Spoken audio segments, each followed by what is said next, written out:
నమస్తే. ప్రజెంట్ మనం బీఆర్కే భవన్ దగ్గర ఉన్నాం. ముఖ్యంగా కాళేశ్వరం సంబంధించినటువంటి విషయంలో కాళేశ్వరం మేడిగడ్డ సంబంధించినటువంటి బరాజుల విషయంలో చాలా అవకతవకలు జరిగినాయి అన్నటువంటి అంశం పైన ప్రభుత్వం ఒక జ్యుడిషియల్ కమిషన్ వేయడం జరిగింది. సో జ్యుడిషియల్ కమిషన్ ముంగట గతంలో ఐఏఎస్ ఆఫీసర్లు హాజరు కావడం జరిగింది. దాని యొక్క డిజైన్లు ఎందుకు మార్చాల్సి వచ్చింది, దాంట్లో డబ్బులు ఏ విధంగా సమకూర్చడం జరిగింది అన్నటువంటి అన్ని అంశాలపైన కూడా గతంలో కమిషన్ ముంగడికి ఐఏఎస్ అధికారులు అటెండ్ కావడం జరిగింది. ఈరోజు కాళేశ్వరంలో వేసినటువంటి జ్యుడిషియల్ కమిషన్ ముంగట జేఏసీ రఘు గారు సైతం కూడా హాజరు కావడం జరిగింది. గతంలో సైతం కూడా కమిషన్ ముంగడికి హాజరు కావడం జరిగింది. ముఖ్యంగా ఆయన ఒక అఫిడవిట్ను కూడా కమిషన్ ముంగడ కూడా సమర్పించడం జరిగింది. నేడు ఈ సంబంధించినటువంటి అఫిడవిట్లో ఏమైనా మార్పులు చేర్పులు ఉన్నాయా, దీంట్లో ఇంకేమైనా యాడ్ చేయాల్సినటువంటి అంశాలు ఉన్నాయా అన్నటువంటి దానిపైన కమిషన్ ఈరోజు రఘు గారిని ప్రశ్నించినట్టుగా తెలుస్తూ ఉంది. సో ఈ రోజు రఘు గారు ఈ కమిషన్ ముంగట ఎందుకు హాజరు కావడం జరిగింది, ఆయన ఏ విధమైనటువంటి సమాధానాలు చెప్పడం జరిగింది అన్నటువంటి అన్ని విషయాలని ఒకసారి రఘు గారిని అడిగి తెలుసుకున్నటువంటి ప్రయత్నం చేయండి. సార్ నమస్తే. సో ఈ రోజు కమిషన్ ముంగటికి కూడా మీరు రావడం జరిగింది. మీ అఫిడవిట్లో ఉన్నటువంటి ముఖ్యమైనటువంటి ఉద్దేశాలు ఏంటి, మీరు కమిషన్ ముంగట ఏమని చెప్పడం జరిగింది ఈరోజు? అంటే ముఖ్యంగా కమిషన్ ఈరోజు గతంలో నేను సమర్పించిన అఫిడవిట్లు వాటన్నిటి మీద వివరాలు ఇదివరకే ఇచ్చాను. వాటన్నిటికీ మీరు కట్టుబడి ఉన్నారా అని అడిగారు. ముఖ్యంగా కట్టుబడి ఉన్నామని చెప్పాను. ముఖ్యంగా అందులో ప్రస్తావించిన అంశాలు ఏంటి అంటే, గతంలో ప్రభుత్వం కాళేశ్వరం ప్రాజెక్ట్ అంటే కాళేశ్వరం కన్నా ముందు తుమ్మిడిహెట్టి దగ్గర అంటే ప్రాణహిత నది తుమ్మిడిహెట్టి దగ్గర ప్రాజెక్టు కట్టాలనేసి అంతకుముందు ప్రభుత్వాలు అనుకున్నాయి. అయితే గత ప్రభుత్వము తుమ్మిడిహెట్టి దగ్గర నుంచి మేడిగడ్డ వరకు మార్చింది, దాన్ని లొకేషన్ను మార్చింది అనమాట. లొకేషన్ మార్చడానికి వాళ్ళు చెప్పిన కారణాలు, గత ప్రభుత్వం చెప్పిన కారణాలు ఏంటంటే, మహారాష్ట్ర ప్రభుత్వము అక్కడ ప్రాజెక్టును 152 మీటర్ల దగ్గర కట్టుకోవడానికి, అంత ఎత్తులో కట్టుకోవడానికి ఒప్పుకోలేదనేసి. రెండోది, సెంట్రల్ వాటర్ కమిషన్ వాళ్ళు తుమ్మిడేటి దగ్గర నీళ్లు లేవనేసి వాళ్ళు చెప్పారు అనేసి, ఇలాంటి కారణాలు చెప్పి తుమ్మిడేటి దగ్గర నుంచి మేడిగడ్డకు మార్చారు.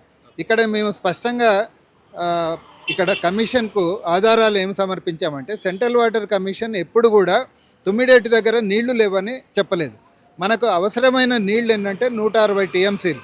సెంట్రల్ వాటర్ కమిషన్ మార్చి 4వ తారీఖు 2015 నాడు ఇచ్చిన లెటర్లో స్పష్టంగా 165 టీఎంసీల నీళ్లు ఉన్నాయని చెప్పింది. ఆ 165 టీఎంసీలు కూడా పై రాష్ట్రాలు తమ వాటా అంటే Godavari water dispute tribunal award మేరకు వాళ్ళ వాటా అంతా కూడా వినియోగించుకున్నాక కూడా తుమ్మిడేటి దగ్గర 165 టీఎంసీలు ఉన్నాయనేసి చాలా స్పష్టంగా చెప్పారు. కాబట్టి ఇప్పటి వరకు వాళ్ళు చేస్తున్న ప్రచారం, అక్కడ నీళ్లు లేవు అని చెప్పిన ప్రచారం అనేసి తప్పు అనేసి ఆధారాలతో సహా ఇవ్వడం జరిగింది.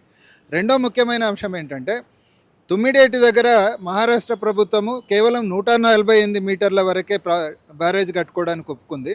కానీ 152 మీటర్లు అయితే కానీ మనం నీళ్లు తరలించలేమనేసి చెప్పారు. దానికి కూడా వివరణతోటి అఫిడవిట్లో మేము మెన్షన్ చేయడం జరిగింది. 152 కాదు, 148 మీటర్ల వరకు బ్యారేజ్ కట్టినా సరే మనము నీళ్లు తీసుకునే కెనాల్ యొక్క వెడల్పు లోతు కొద్దిగా పెంచడం ద్వారా కానీ, లేకపోతే ఒక చిన్న 4 మీటర్ల లిఫ్ట్ పెట్టడం ద్వారా మనము మొత్తం పూర్తి స్థాయిలో నీటిని తరలించవచ్చు అనేసి ఆధారాలతో సహా కమిషన్ ముందు ఇవ్వడం జరిగింది. ఇక్కడ ముఖ్యమైన అంశం ఏంటంటే, తుమ్మిడేటి దగ్గర నుంచి ఎల్లంపల్లికి కరెంటు ఖర్చు ఎంత అవుతుంది, ఇక్కడ కూడా లిఫ్టులు పెట్టాల్సి వస్తుంది, ఇక్కడ కూడా కరెంటు ఖర్చు ఎక్కువవుతుంది అనేసి ప్రచారం చేస్తున్నారు. నిజానికి తుమ్మిడేటి దగ్గర నుంచి ఎల్లంపల్లికి నీళ్లు రావడానికి అయ్యే ఖర్చు కన్నా మన కాళేశ్వరం దగ్గర నుంచి ఎల్లంపల్లికి తీసుకురావడానికి కరెంటు ఖర్చు 6 రెట్లు పెరుగుతుంది. ఎందుకంటే తుమ్మిడేటి దగ్గర నుంచి ఎల్లంపల్లికి తీసుకురావడానికి కేవలం 19 మీటర్ల లిఫ్ట్ అయితే సరిపోతుంది. కానీ మేడిగడ్డ దగ్గర నుంచి ఎల్లంపల్లికి తీసుకురావడానికి 123 మీటర్ల వరకు నీళ్లు ఎత్తిపోయాల్సి వస్తుంది అనేసి స్పష్టంగా డిపిఆర్లో రాశారు. ఎందుకంటే 100 మీటర్ల ఎత్తులో మేడిగడ్డ ఉంది, 148 మీటర్ల ఎత్తులో ఎల్లంపల్లి ఉంది. కేవలం 48 మీటర్లే కదా తేడా అనేసి అనుకుంటారు. కానీ నీళ్లు వచ్చేటప్పుడు ప్రతిసారి కూడా కిందికి తీసుకెళ్ళి పైకి ఎత్తిపోయాలన్నమాట. గ్రావిటీలో రావాలంటే కిందికి ఇట్లా తుమ్మిడేటి దగ్గర నుంచి కన్నా మేడిగడ్డ దగ్గర 6 రెట్లు ఖర్చు ఎక్కువైతుందనేసి స్పష్టంగా వివరాలతో సహా కమిషన్కు ఇచ్చామన్నమాట. మూడోది ఏమని చెప్తున్నారంటే, వీళ్ళు మన మేడిగడ్డ దగ్గర ఇప్పుడు కాళేశ్వరం ప్రాజెక్టులో అదనపు టీఎంసీ ఆల్రెడీ 2 టీఎంసీలు మొదలుపెట్టారు. దానికి అదనంగా ఇంకొక టీఎంసీ కూడా మేము కడుతున్నాము. దానికి ఎందుకు కడుతున్నారు, అనవసరంగా 2 టీఎంసీలే వాడుకోవట్లేదు కదా, 3వ టీఎంసీ ఎందుకు అనేసి అంటే కొంతమంది తప్పుడు ప్రచారాలు చేస్తున్నారు అనేసి మొన్న వాళ్ళ ప్రతినిధి వచ్చి మాట్లాడాడు. అతను ఏం చెప్తున్నాడంటే తెలంగాణ యొక్క హక్కుల పరిరక్షణ కోసము ఇప్పుడు మనం 3 టీఎంసీలు వాడితే మొత్తం 3 టీఎంసీల లెక్క చొప్పున మనకు హక్కులు లభిస్తాయి అనేసి చెప్తున్నారు.